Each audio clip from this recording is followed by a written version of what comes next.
Nunca imaginé que el día más silencioso de mi vida sería el funeral de mi esposo Ernesto. Después de 42 años de matrimonio, allí estaba yo, de pie junto a su ataúd, cuando mi celular vibró con un mensaje aterrador. Estoy vivo. No soy yo el que está en ese ataúd. Sentí que mi mundo se derrumbaba. Pero antes de continuar, asegúrate de que ya estás suscrito al canal y escribe en los comentarios: ¿desde dónde estás viendo este video? Nos encanta saber hasta dónde llegan nuestras historias. Mi nombre es Margarita Morales y tengo 66 años. Lo que estoy a punto de contar cambió mi vida para siempre. Hay historias que te rompen en 1000 pedazos y esta es la mía. El funeral de mi esposo, Ernesto, fue el día más silencioso de mi existencia. 42 años de matrimonio reducidos a un cuerpo en un ataúd demasiado simple para el hombre maravilloso que fue. Estaba de pie junto a su tumba, mis piernas apenas sosteniéndome, cuando sentí mi celular vibrar en el bolsillo de mi único vestido negro. Con manos temblorosas, abrí el mensaje de un número desconocido. Las palabras que leí me helaron la sangre. Estoy vivo.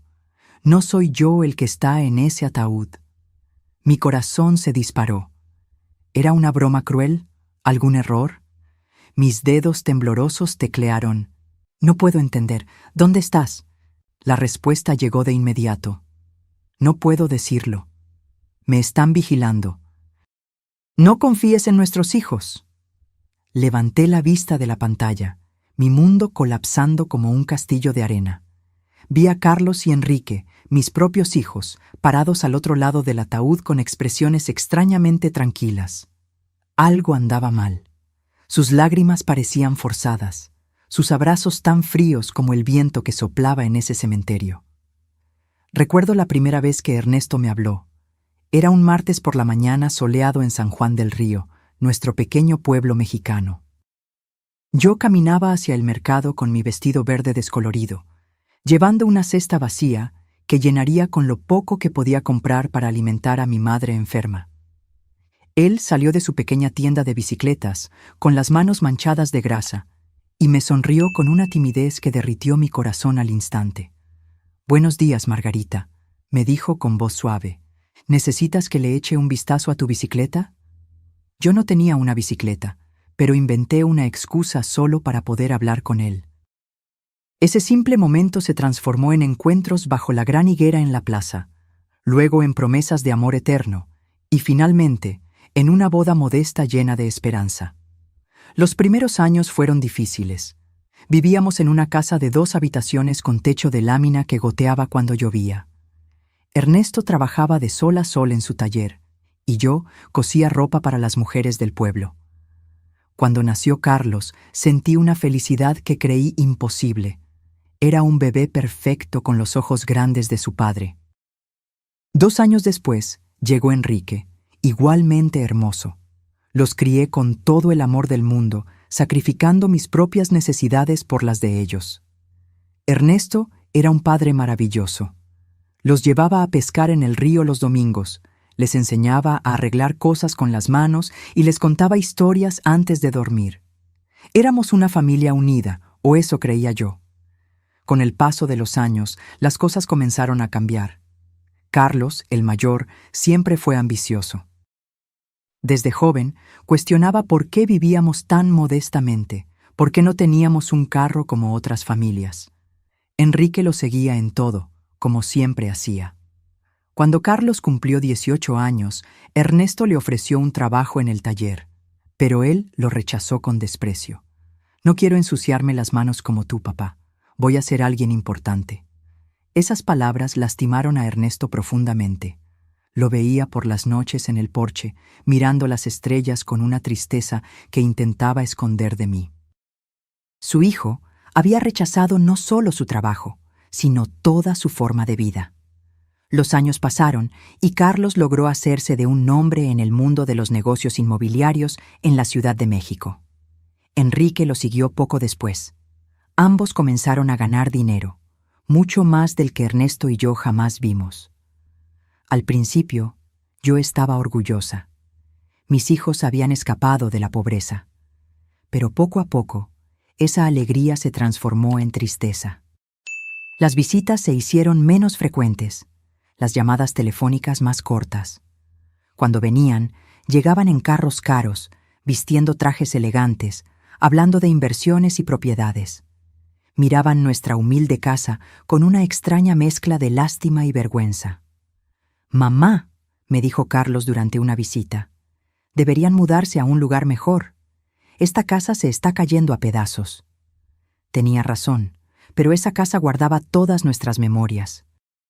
Fue allí donde criamos a nuestros hijos, donde compartimos miles de comidas, donde envejecimos juntos. No era lujosa, pero era nuestro hogar. Ernesto, siempre sabio, me decía: «Margarita, el dinero cambió a nuestros hijos. Ya no somos suficientes para ellos». Yo me resistía a creerlo. Seguía justificando sus ausencias, sus llamadas breves, sus promesas rotas. «Están ocupados construyendo sus vidas», me decía a mí misma. «Algún día volverán a ser los niños amorosos que criamos». Pero en mi corazón sabía que Ernesto tenía razón. Perdimos a nuestros hijos mucho antes de perder a mi esposo, solo que no sabía hasta qué punto se habían convertido en extraños para nosotros. El cambio más drástico vino cuando Carlos se casó con Jazmín Fuentes, una mujer de la ciudad que nunca ocultó su desdén por nuestro estilo de vida simple. La primera vez que la trajo a casa, llegó con tacones altos que se hundían en la tierra de nuestro porche y un elegante vestido rojo que parecía más caro que todo lo que yo había tenido. «Mucho gusto», me dijo con una sonrisa forzada, extendiendo solo las puntas de sus dedos para saludarme. Sus ojos recorrieron nuestro humilde hogar con una expresión que me hizo sentir pequeña. Durante la cena, apenas tocó la comida que yo había preparado con tanto amor. Carlos parecía nervioso, disculpándose constantemente por cosas que nunca antes lo habían avergonzado. «La próxima vez los llevaremos a un restaurante», le susurró a Jazmín, pensando que yo no podía escuchar. Pero yo escuché, y cada palabra me perforó el corazón como un cuchillo. Enrique se mantuvo soltero, pero adoptó la misma actitud distante de su hermano. Sus visitas se limitaban a ocasiones especiales, e incluso así siempre parecía apurado por irse, constantemente en el celular cerrando negocios. Los domingos en familia se convirtieron en un recuerdo distante. Las Navidades se volvieron frías y formales. Mis hijos traían regalos caros que no necesitábamos. Se quedaban por unas horas y luego se marchaban con evidente alivio. Ernesto y yo envejecimos solos, consolándonos el uno al otro. Él continuó trabajando en su taller, aunque sus manos ya no tenían la misma fuerza. Yo seguía con mis costuras, pero mis ojos ya no eran los mismos. Vivíamos con nuestra pequeña renta, orgullosos de no pedirle nada a nuestros exitosos hijos. «¿Sabes cuál es la parte más triste, Margarita?», me dijo Ernesto una noche mientras tomábamos café en el porche. «No es que tengan dinero, es que el dinero los hizo creer que ya no somos importantes». Las cosas empeoraron cuando Carlos compró una casa de $200,000 en un barrio exclusivo en la Ciudad de México. Enrique siguió su ejemplo, invirtiendo en un condominio de lujo que costó $150,000. De repente, nuestros hijos poseían fortunas que no podíamos ni imaginar. «Deberían vender esta casa y mudarse a una comunidad de jubilados», sugirió Jazmín durante una visita. «Hay lugares muy agradables para gente de su edad». La palabra comunidad me golpeó como una cachetada. ¿Una comunidad de jubilados? Después de 40 años construyendo nuestro hogar, ¿querían mandarnos a un asilo?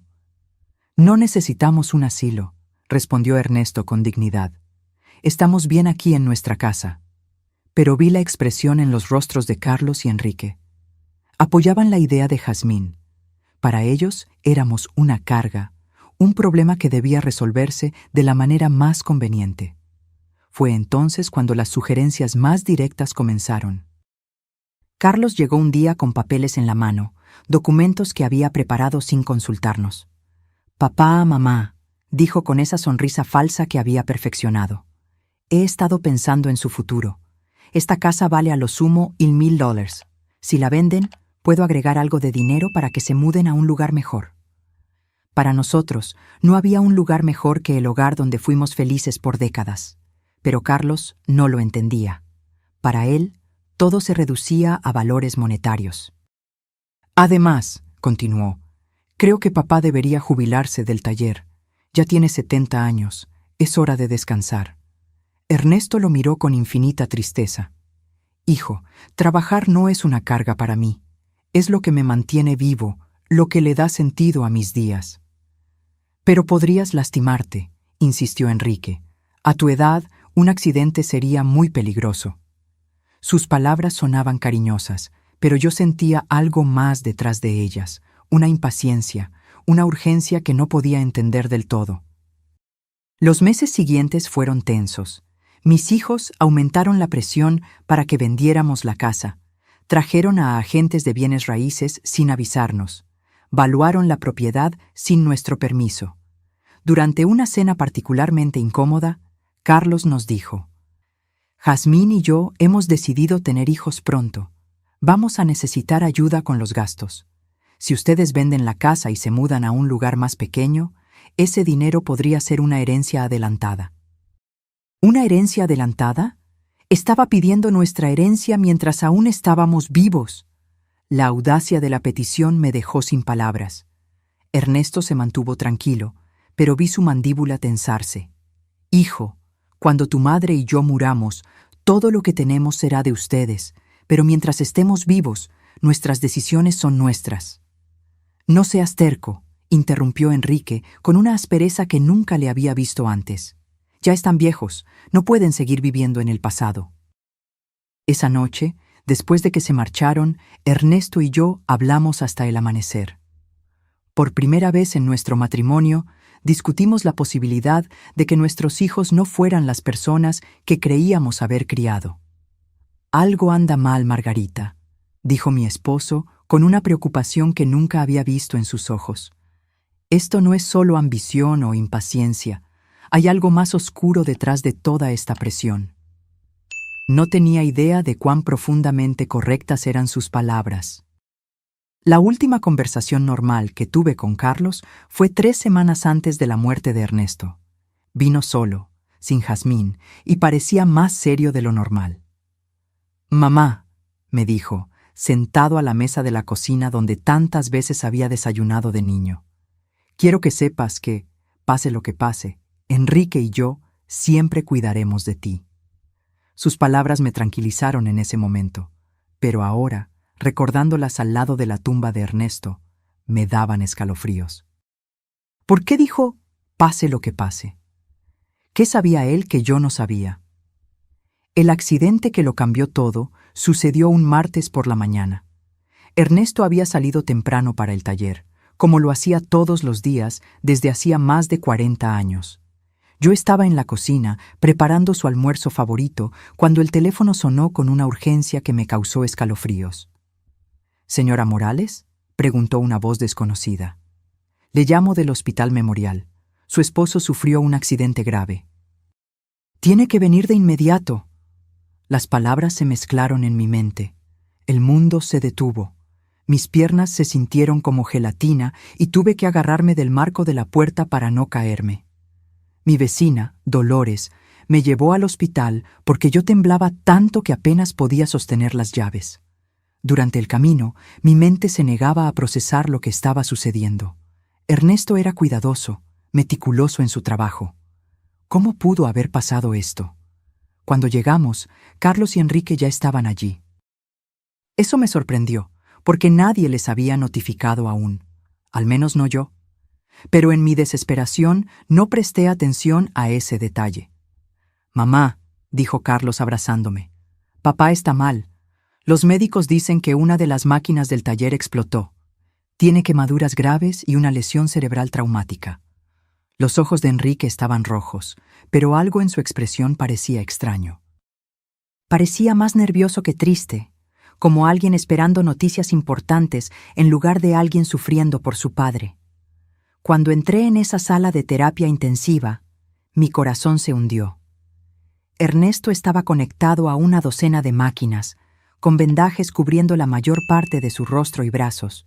Apenas lo reconocí. Su respiración era dificultosa, mantenida por máquinas que pitaban constantemente.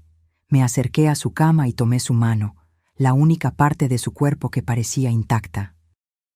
Ernesto, mi amor, estoy aquí. Todo va a estar bien. Te vas a recuperar como siempre lo haces. Por un momento sentí un leve apretón en mi mano. Sus ojos se movieron detrás de los párpados cerrados. Estaba luchando. Mi guerrero estaba luchando para regresar a mí. Los siguientes 3 días fueron los más largos de mi vida. Prácticamente viví en el hospital, durmiendo en las incómodas sillas de la sala de espera. Carlos y Enrique se turnaban para acompañarme, pero siempre parecían más interesados en hablar con los médicos que en consolar a su padre. Escuché conversaciones fragmentadas que no entendí del todo en ese momento. Enrique preguntando sobre el seguro de salud, sobre el costo del tratamiento. Carlos en el teléfono hablando sobre pólizas de seguro de vida y beneficiarios. «Mamá», me dijo Carlos en el segundo día, «revisamos el seguro de papá.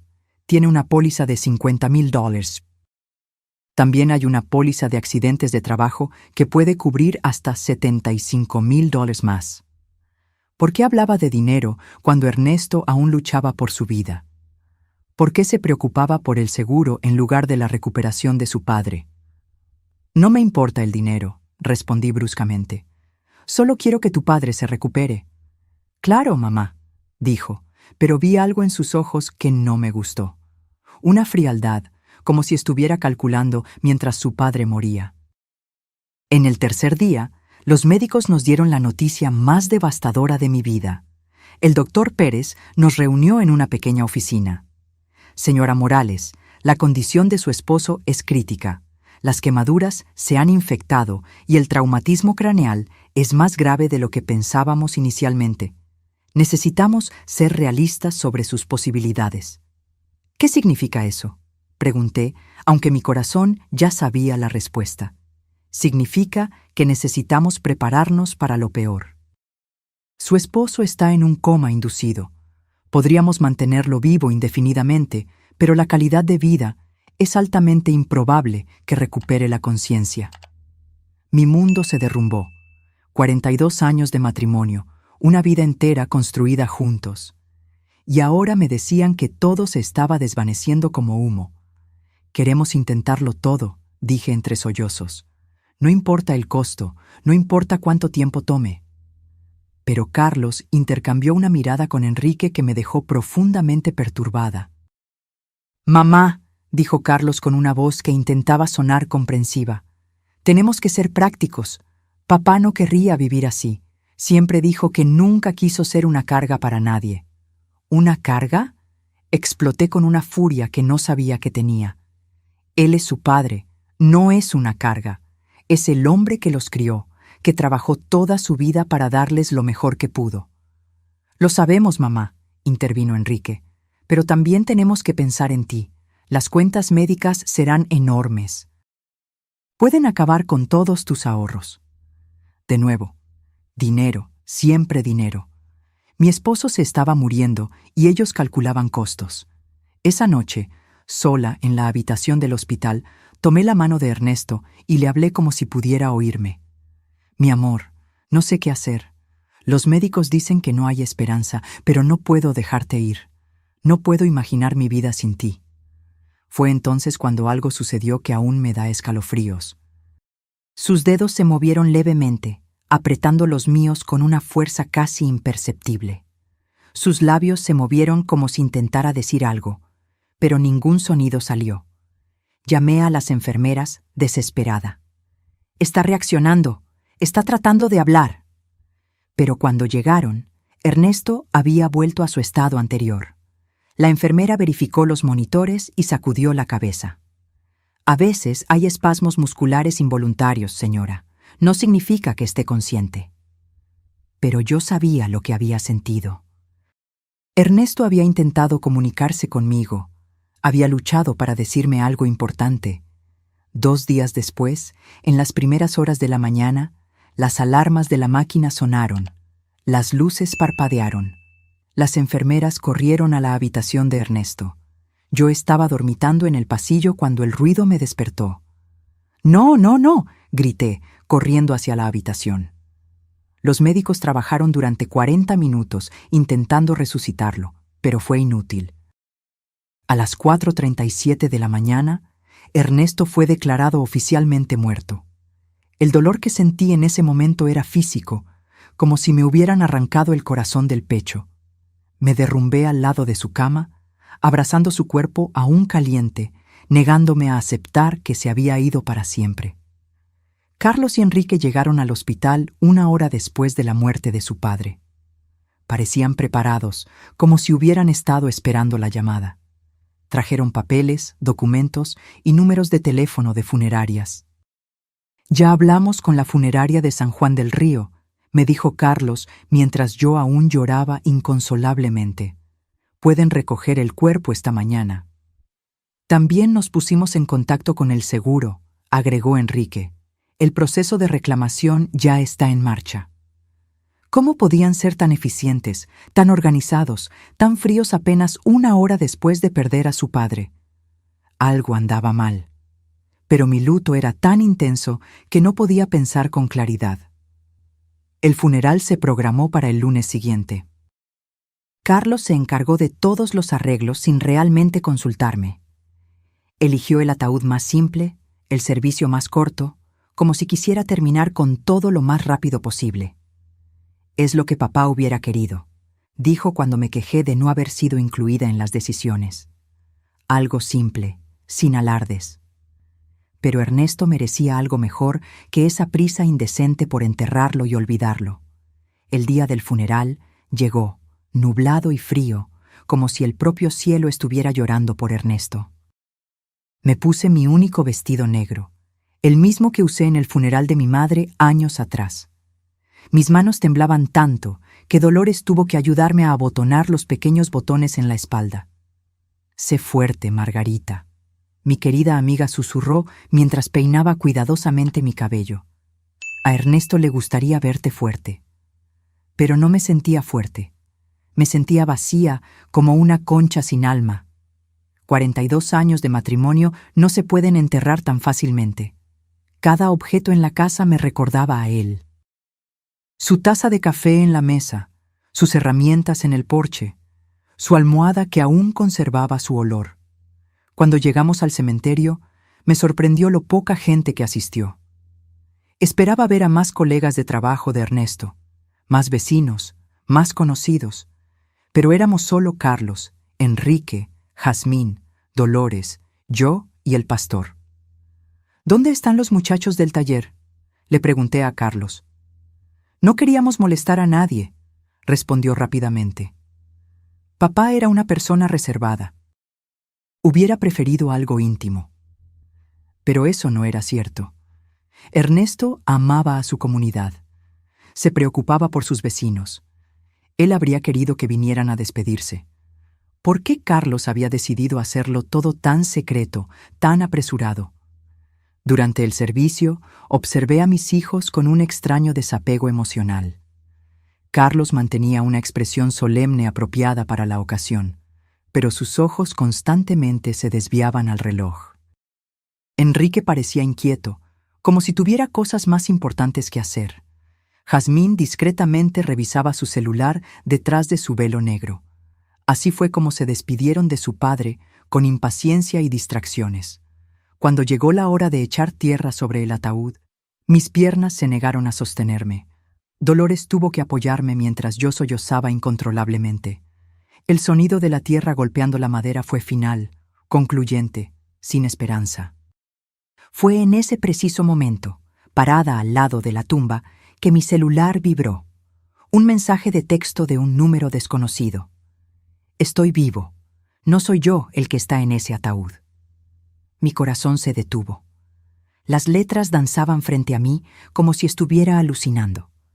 ¿Me estaba volviendo loca de luto? Con manos temblorosas, respondí. «¿Quién eres?». La respuesta llegó de inmediato. «No puedo decirlo. Me están vigilando. No confíes en nuestros hijos. El celular se cayó de mis manos como si estuviera quemando. Dolores se agachó para recogerlo, pero la detuve abruptamente. No podía dejar que nadie más viera esos mensajes. No hasta que entendiera lo que estaba pasando. ¿Estás bien, mamá?, preguntó Carlos, acercándose con una expresión preocupada. Lo miré, tratando de encontrar alguna pista en su rostro. Sus ojos parecían sinceros, pero ahora cada gesto, cada palabra, cada expresión parecía sospechosa. Estoy bien, mentí, guardando el celular en mi bolso. Solo necesito ir a casa. En el camino de regreso, no podía quitarme esos mensajes de la cabeza. ¿Era posible que alguien estuviera haciendo una broma cruel en el peor momento de mi vida? ¿O había realmente la posibilidad de que Ernesto estuviera vivo? Pero si estaba vivo, ¿a quién habíamos enterrado? Esa noche, sola en mi casa que ahora parecía una tumba, revisé cada detalle de los últimos días. El accidente de Ernesto había sido extraño desde el principio. Según Carlos, una máquina había explotado en el taller, pero Ernesto conocía cada tornillo de ese lugar. Era meticuloso con el mantenimiento, obsesivo con la seguridad. Además, ¿cómo llegaron mis hijos al hospital tan rápidamente si nadie les había notificado? El hospital me llamó a mí primero. Yo era el contacto de emergencia. ¿Cómo se enteraron del accidente antes que yo? Y luego estaba el dinero. Desde el primer día, Carlos y Enrique habían hablado sobre pólizas de seguro y beneficiarios como si hubieran estado esperando este momento, preparándose para él. Decidí revisar los papeles de Ernesto. En su viejo escritorio de madera, él guardaba todos los documentos importantes en una caja de metal. Encontré la póliza de seguro de vida de $50,000 que Carlos había mencionado, pero había algo que no recordaba. La póliza había sido actualizada solo 6 meses antes, aumentando la cobertura de $5,000 a $50,000. ¿Por qué Ernesto había aumentado su seguro de vida? Nunca me había mencionado este cambio, y más importante, ¿quién había sugerido que lo hiciera? Seguí buscando y encontré algo aún más perturbador. Una póliza de seguro de accidentes de trabajo que yo no conocía, comprada solo 2 meses antes de su muerte. $75,000 en caso de muerte accidental en el trabajo. Una fortuna para una familia como la nuestra, pero también una fortuna lo suficientemente tentadora para alguien sin escrúpulos. Mi celular vibró de nuevo. Otro mensaje del mismo número desconocido. Revisa la cuenta bancaria. Ve quién ha estado moviendo dinero. Esta vez no dudé. Esta persona, quienquiera que fuera, sabía demasiado para ser un bromista. Sabía sobre el seguro. Sabía sobre mis hijos. Sabía detalles que solo alguien muy cercano a nosotros podía saber. Al día siguiente, fui al banco donde Ernesto y yo teníamos nuestra cuenta desde hacía 30 años.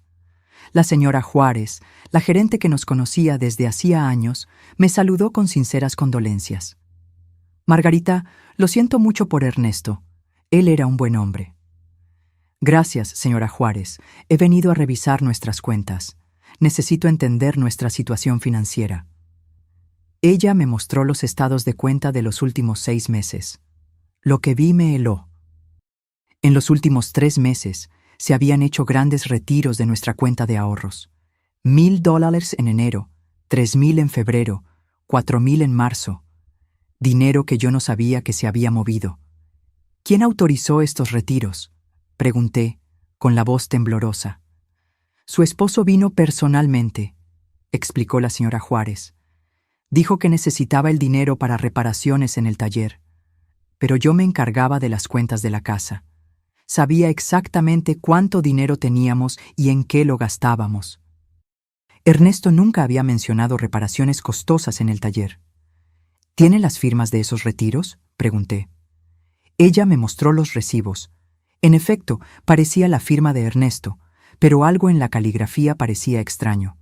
Era demasiado temblorosa, demasiado incierta para su letra generalmente firme y clara. «Señora Juárez», pregunté con el corazón acelerado, ¿vino solo a hacer estos retiros o había alguien con él? Pensó por un momento. Ahora que lo menciona, creo que vino con uno de sus hijos 1 o 2 veces. Carlos, creo. Dijo que estaba ayudando a su padre con el papeleo porque a Ernesto le costaba leer documentos sin sus anteojos. Carlos, mi hijo, había estado involucrado en retiros de dinero que yo desconocía, usando los ojos cansados de su padre como excusa. Pero Ernesto veía perfectamente bien con sus anteojos, que nunca se quitaba durante el día. Esa tarde, mientras miraba los recibos del banco una y otra vez, recibí otro mensaje. El seguro fue idea de ellos. Convencieron a Ernesto de que necesitaba más protección para ti. Fue una trampa. Ya no podía negar la evidencia que se acumulaba. Las pólizas de seguro misteriosamente aumentadas, los retiros de dinero no autorizados, la presencia de Carlos en transacciones que yo desconocía, su sospechosa eficiencia en organizar el funeral, su frialdad durante la agonía de su padre. Pero la pregunta que me aterrorizaba era si realmente habían planeado la muerte de Ernesto, cómo lo hicieron y quién me estaba enviando estos mensajes. Los días siguientes se convirtieron en una pesadilla de duda y sospecha. Cada sonrisa de Carlos, cada abrazo de Enrique, cada palabra de condolencia parecía una máscara que escondía algo siniestro, pero necesitaba más pruebas antes de aceptar una verdad tan horrible. Mi celular continuó recibiendo mensajes del número misterioso. Ve al taller de Ernesto. Busca en su escritorio. Hay cosas que no has visto. Decidí ir al taller por primera vez desde el accidente. Carlos había dicho que una máquina había explotado, pero cuando llegué allí encontré algo completamente diferente de lo que esperaba. El taller estaba extrañamente limpio, demasiado limpio para haber sido el escenario de una explosión. No había marcas de quemaduras en las paredes, ni escombros, ni señales de la destrucción que un accidente tan grave debería haber causado. ¿Dónde está la máquina que explotó?, pregunté en voz alta, examinando el lugar. Cada máquina estaba en su lugar, funcionando perfectamente. La soldadora, el compresor, la sierra eléctrica, todos intactos. Entonces, ¿cuál había sido la causa del accidente? En el escritorio de Ernesto encontré algo que me dio escalofríos. Una nota escrita con su letra fechada 3 días antes de su muerte. Carlos insiste en que necesito más seguro. Dice que es para Margarita, pero algo no me parece bien. No confío en sus intenciones. Debajo de esa nota había otra. Enrique me trajo papeles para firmar. Dice que es para modernizar el taller, pero no entiendo de qué se trata. ¿Por qué tanta prisa? Mi esposo había sospechado. Había intuido las malas intenciones de nuestros hijos, pero murió antes de que pudiera decírmelo. Seguí buscando y encontré un sobre sellado con mi nombre. Lo abrí con manos temblorosas. Era una carta de Ernesto. Mi querida Margarita, si estás leyendo esto, significa que algo me ha pasado. En los últimos meses he notado cambios extraños en Carlos y Enrique. Están muy interesados en nuestro dinero, en el seguro, en que vendamos la casa. Jazmín está ejerciendo mucha presión sobre ellos. Ayer, Carlos me dijo que debería preocuparme más por mi seguridad, porque a mi edad, cualquier accidente podría ser fatal. No sé por qué, pero esas palabras sonaron como una amenaza. Te amo, Margarita. Si algo me sucede, no confíes ciegamente en nadie, ni siquiera en nuestros hijos. La carta se cayó de mis manos. Ernesto había presentido su propia muerte. Había visto las señales que yo, ciega por el amor materno, había ignorado. Esa noche, Carlos vino a visitarme. Llegó con una botella de vino y una sonrisa que ahora parecía completamente falsa. «Mamá, he estado pensando en tu futuro», dijo, sirviéndose un vaso sin preguntar si yo quería. «El dinero del seguro ya está en proceso. Serán 125,000. «¿Cómo sabes la cantidad exacta?», pregunté, fingiendo inocencia. «Bueno, yo ayudé a papá con el papeleo del seguro. Quería asegurarse de que tendrías suficiente dinero para vivir cómodamente». Una mentira. Ernesto nunca quiso aumentar el seguro. Según su propia nota, había sido presionado por Carlos. «¿Y qué crees que debería hacer con ese dinero?», pregunté, observando cuidadosamente su reacción. Sus ojos se iluminaron con un brillo que me dio escalofríos. Podrías comprar una casa más pequeña y acogedora, o mejor aún, mudarte a una comunidad de jubilados agradable, donde tendrías compañía y cuidados médicos. Enrique y yo podríamos manejar tu dinero para que rinda más. ¿Manejar mi dinero? La audacia. Solo queremos cuidarte, mamá. A tu edad es fácil ser engañada o tomar malas decisiones financieras. Nosotros sabemos de inversiones, de negocios. Podríamos triplicar esa cantidad en unos años. Déjame pensarlo, dije, tratando de ganar tiempo. Claro, respondió con su falsa dulzura. Pero no tardes mucho, por tu propio bien. Después de que se fue, me senté en la cocina, temblando de rabia y miedo. Mis propios hijos no solo asesinaron a su padre, sino que ahora planeaban robarme todo lo que me quedaba. Esa noche, mi celular vibró con un mensaje más largo que los otros.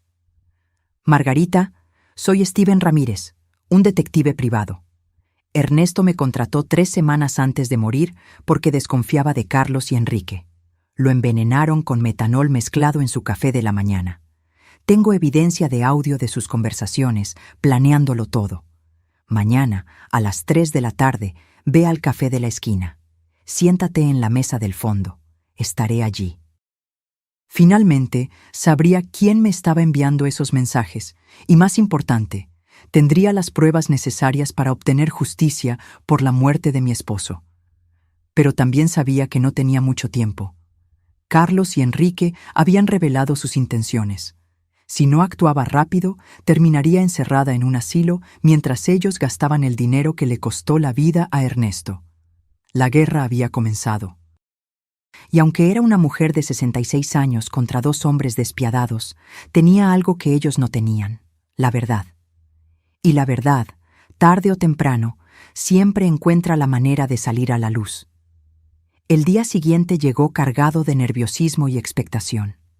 Me vestí con cuidado, eligiendo mi vestido morado más serio. A las 2:30 de la tarde, caminé hacia el café con pasos decididos, pero cautelosos. Cada sombra parecía sospechosa. Cada persona en la calle podría ser un espía enviado por mis hijos. El café estaba moderadamente lleno. Fui directamente a la mesa del fondo, como se me indicó. Pedí un té de manzanilla y esperé, con las manos temblando levemente sobre la mesa de madera desgastada. Exactamente a las 3 en punto, un hombre de 50 años se acercó a mi mesa. Era alto, de cabello canoso, con ojos inteligentes y una expresión seria, pero amable. Llevaba una carpeta marrón debajo del brazo. «¿Señora Morales?», preguntó en voz baja. Asentí, aún sin confiar en mi voz. «Soy Steven Ramírez». Lamento su pérdida. Ernesto era un buen hombre. Se sentó y puso la carpeta sobre la mesa. Antes de mostrarle lo que tengo, necesito que sepa que lo que está a punto de escuchar y ver será muy doloroso. ¿Está lista? Me he estado preparando desde que recibí su primer mensaje. Respondí con una firmeza que no sabía que tenía. Steven abrió la carpeta y sacó una pequeña grabadora de voz. Ernesto vino a verme hace un mes. Estaba preocupado por el comportamiento de sus hijos. Me contrató para investigarlos discretamente. Apretó el botón de reproducir. La voz de Ernesto, tan familiar y querida, llenó el pequeño espacio entre nosotros. Steven, necesito que sepas que si algo me sucede, no será un accidente. Carlos y Enrique me han estado presionando para que aumente mi seguro de vida. Ayer, Carlos me trajo papeles. Dijo que era para proteger mejor a Margarita. Pero cuando los leí, me di cuenta de que también había cláusulas que los beneficiaban directamente. Mi corazón se aceleró. Escuchar la voz de Ernesto era como tenerlo de vuelta por unos minutos, pero sus palabras confirmaban mis peores sospechas. La grabación continuó. Enrique ha estado haciendo preguntas extrañas sobre mi rutina diaria. ¿Qué como para desayunar? ¿A qué hora salgo de casa? Si Margarita viene al taller conmigo. Dice que es por preocupación, pero algo en la forma en que pregunta me inquieta. Steven pausó la grabación. Esta conversación fue 3 semanas antes de su muerte, pero tengo algo más reciente. Reprodujo otra grabación, esta vez con la voz de Carlos por teléfono. No, no podemos esperar más. El viejo está empezando a sospechar. Ayer me preguntó por qué estaba tan interesado en su seguro. Sí, ya tengo el metanol. Funciona perfectamente porque los síntomas se parecen a un ataque al corazón o un derrame cerebral. No, la madre no será un problema. Después de que papá muera, estará tan devastada que podemos hacer lo que queramos con ella. Las lágrimas comenzaron a rodar por mi rostro. Era la voz de mi hijo, de mi propio hijo, planeando fríamente el asesinato de su padre. Hay más, dijo Steven suavemente. Esta grabación es del día anterior a la muerte de Ernesto. Una nueva grabación comenzó. Esta vez era Enrique conversando con alguien. Todo listo. Mañana Carlos le pondrá el metanol al café de papá. Le dijimos que era un suplemento de vitamina especial que un médico recomendó. El idiota se lo beberá sin sospechar nada. Los síntomas comenzarán con mareos y confusión, luego pérdida de la visión, convulsiones, coma. Los médicos pensarán que es un derrame cerebral o un ataque al corazón. Cuando se den cuenta de que es envenenamiento, será demasiado tarde. Mi mundo se derrumbó por completo. No solo planearon el asesinato de Ernesto, sino que lo ejecutaron con una frialdad que me aterraba. ¿Cómo era posible que mis hijos, los bebés que amamanté, los niños que consolé en sus pesadillas, fueran capaces de algo tan monstruoso? ¿Cómo consiguió estas grabaciones?, pregunté entre sollozos. Ernesto me pidió que pusiera dispositivos de escucha en su casa, explicó Steven. Tenía miedo, pero no sabía exactamente de qué. Sacó una serie de fotografías de la carpeta. También tengo esto. Carlos comprando metanol en una ferretería a 30 minutos del pueblo.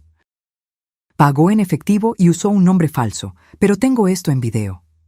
Las fotografías mostraban claramente a Carlos saliendo de una tienda con una pequeña botella en las manos. La fecha en las fotos era 5 días antes de la muerte de Ernesto. Y esto, continuó Steven, mostrándome más documentos. Estos son los registros financieros de Carlos y Enrique de los últimos 6 meses. Han estado gastando mucho más dinero de lo que sus ingresos justifican. Carlos le debe $70,000 a un prestamista en la ciudad. Enrique tiene deudas de juego de $40,000. Todo comenzó a tener sentido. No fue solo la codicia lo que motivó el asesinato de Ernesto. Fue la desesperación financiera. Mis hijos estaban arruinados y vieron a su padre como una fuente de dinero fácil y rápido. ¿Por qué no fue a la policía inmediatamente después de la muerte de Ernesto?, pregunté. Porque Carlos y Enrique son muy astutos. Sobornaron al médico que atendió a Ernesto en el hospital para que cambiara el diagnóstico oficial. En lugar de envenenamiento, el certificado de defunción dice insuficiencia cardíaca debido a complicaciones de un accidente de trabajo. Sin esa evidencia médica, mis grabaciones podrían no haber sido suficientes para una condena. Pero ahora tenemos todas las evidencias juntas, dije, sintiendo una mezcla de dolor y determinación. Exacto. Y hay una cosa más que necesitas saber. Mi sangre se heló. ¿Qué? Sus hijos también planeaban matarla a usted. Steven reprodujo una última grabación con las voces de Carlos y Enrique juntos. Después de que tengamos el dinero del seguro de papá, también tenemos que deshacernos de mamá, dijo Carlos. No podemos arriesgarnos a que sospeche o a que alguien le meta ideas en la cabeza. ¿Cómo?, preguntó Enrique. Lo mismo que con papá, pero esta vez podemos hacer que parezca un suicidio por depresión. Una viuda que no puede vivir sin su esposo. Nadie lo cuestionaría. Y con el dinero seríamos los únicos herederos. Todo sería nuestro. La casa, los ahorros, el dinero del seguro, casi $200,000 en total. La grabación se detuvo. Yo temblaba incontrolablemente. Mis hijos no solo asesinaron a su padre, sino que también planeaban asesinarme a mí, todo por dinero. Señora Morales, dijo Steven suavemente. Sé que esto es devastador, Pero tenemos suficiente evidencia para hacer que paguen por lo que hicieron. ¿Qué hacemos ahora?, pregunté, secando mis lágrimas. Primero, necesitamos ir a la policía con todas estas evidencias. El sargento Moreno es un hombre honesto. No está involucrado en la corrupción. Segundo, tenemos que actuar rápido. Sus hijos están planeando que la declaren mentalmente incompetente mañana. ¿Cómo sabe eso? Intercepté una llamada telefónica esta mañana. Se están reuniendo con el juez Gómez a las 10 de la mañana para iniciar el proceso de incapacitación mental. Me levanté con una determinación que no había sentido en semanas. Entonces tenemos que actuar esta noche. Esa misma noche, Steven y yo fuimos directamente a la estación de policía. El sargento Moreno estaba en el turno de noche, lo cual era perfecto para nuestros propósitos. Cuando llegamos, le presenté todas las pruebas, las grabaciones de audio, las fotografías de Carlos comprando metanol, los documentos bancarios que mostraban los retiros no autorizados, los resultados médicos de Ernesto que probaban su perfecta salud, y finalmente, las conversaciones grabadas donde mis hijos confesaron tanto el asesinato de su padre como los planes para matarme. El sargento escuchó cada grabación con una expresión cada vez más seria. «Esto es monstruoso», murmuró cuando terminamos. «¿Estás segura de que quieres seguir adelante con esto? Una vez que arrestemos a sus hijos, no hay vuelta atrás». «Sargento», respondí con toda la dignidad que pude reunir. «Estos hombres asesinaron a mi esposo a sangre fría por dinero. Estaban planeando asesinarme también. Ya no son mis hijos. Son criminales que deben pagar por sus crímenes». 3 meses después, el juicio comenzó. La corte estaba abarrotada. Reporteros de varios periódicos regionales vinieron a cubrir lo que ya era conocido como el caso de los hijos asesinos. Las evidencias eran irrefutables. Las grabaciones no mentían. Los documentos bancarios no mentían. La evidencia forense del metanol en el cuerpo exhumado de Ernesto no mentía. Cuando fue mi turno de testificar, caminé hacia el estrado con las piernas temblorosas, pero la mente clara. «Señora Morales», me preguntó el fiscal, ¿puede decirnos cómo era su relación con sus hijos antes del asesinato de su esposo? Yo pensaba que tenía una buena relación con ellos, respondí, mirando directamente a Carlos y Enrique. Los crié con amor, sacrifiqué todo por su bienestar. Su padre trabajó de sol a sol para darles lo mejor que podíamos. Nunca imaginé que el amor y el sacrificio se convertirían en la razón de su asesinato. El jurado deliberó por solo 6 horas. Cuando regresaron, el silencio en la sala era absoluto. Pude escuchar los latidos de mi propio corazón mientras el juez leía el veredicto. En el caso del Estado contra Carlos Morales y Enrique Morales por el cargo de asesinato en primer grado de Ernesto Morales, encontramos a los acusados culpables. Carlos se desplomó en su silla. Enrique permaneció rígido, mirando al frente sin expresión. En el cargo de conspiración para cometer asesinato contra Margarita Morales, encontramos a los acusados culpables. El juez procedió de inmediato a la sentencia. Carlos Morales y Enrique Morales, por el asesinato premeditado de su padre y la conspiración para asesinar a su madre, los sentenció a cadena perpetua sin posibilidad de libertad condicional por 30 años. Cuando escuché esas palabras, sentí un peso gigantesco salir de mis hombros. Justicia. Finalmente, había justicia para Ernesto. Hoy, 2 años después del juicio, vivo pacíficamente en mi pequeña casa. Convertí el taller de Ernesto en un jardín donde cultivo flores para llevar a su tumba todos los domingos. Steven se ha convertido en un amigo cercano, visitándome regularmente para asegurarse de que estoy bien. A veces los vecinos me preguntan si extraño a mis hijos. La respuesta es complicada. Extraño a los niños que eran, pero esos niños murieron mucho antes que Ernesto. Los hombres en los que se convirtieron no eran mis hijos. Eran extraños que compartían mi sangre, pero no mi corazón. He aprendido que la verdadera familia no se define por la sangre, sino por el amor, la lealtad y el respeto mutuo. Ernesto fue mi verdadera familia durante 42 años. Los amigos que me apoyaron durante el juicio son mi familia ahora. La justicia no trajo a Ernesto de vuelta, pero me dio paz. Y en las noches tranquilas, cuando me siento en el porche donde tantas veces tomamos café juntos, juro que puedo sentir su presencia, orgulloso de mí por haber sido lo suficientemente fuerte para hacer lo correcto, incluso si eso significaba perder a mis hijos para siempre. 5 años después de ese terrible día en el cementerio, fundé la Fundación Ernesto Morales para víctimas de crímenes familiares, usando el dinero del seguro para ayudar a otras personas que han pasado por tragedias similares. Ninguna cantidad de dinero podría traer de vuelta a mi esposo, pero cada persona que ayudamos es una pequeña victoria contra la oscuridad que casi me consume. Como le dije a una joven que vino a buscar ayuda la semana pasada, la familia no es una excusa para el crimen. El amor con límites es el amor verdadero, y nunca, jamás, es demasiado tarde para buscar justicia, no importa quién sea el culpable. Ahora, si te gustó esta historia, haz clic en el próximo video que aparece en la pantalla, porque en él hay una historia de traición y giros como nunca antes has visto.